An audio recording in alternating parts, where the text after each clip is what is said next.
So I'd like to switch gears a little bit and actually let's take a look at layering and how its implications to security. So you've seen layering many times. It's a general and important principle in the design of computer networks. You've seen its benefits: separation of concerns, independent evolution, ease of adaptability to future technologies. But it sometimes does get in the way. So TLS is used today for secure web transactions over HTTPS. But it's often the case that a web server actually runs multiple websites through something called virtual hosts. The domain names of all the websites map to the same IP address of the server. Clients connect to all of them with port 80. It's not until the HTTP request comes in that the web server process knows which site the request is for. The host header field of the HTTP request tells it. For example, if you go to sing.stanford.edu and tinys.stanford.edu, they're the same server.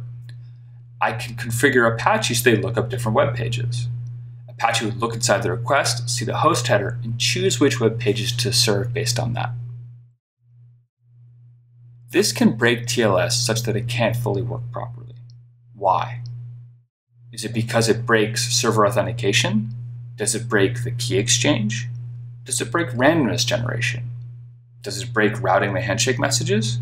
Or does it break pre-master secret generation?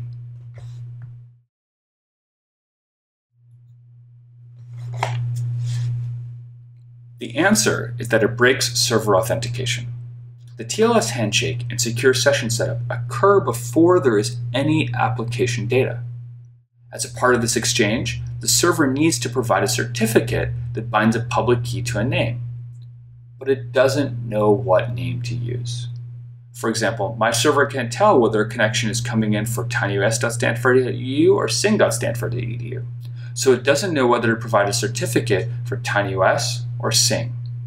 In my case, I have a certificate that says both, but if I wanted to add a new host name to the server, say a website named www.networkingclass.com, then TLS would throw an error. The problem here is that the session layer, layer 5, needs to know the host name that the client is trying to contact. But that name is only available in the application layer, layer 7. The client has translated the name to an IP address, so layer 3 name. So here's an example of layers, how layered the encapsulation of functionality can cause a conflict and actually get in our way.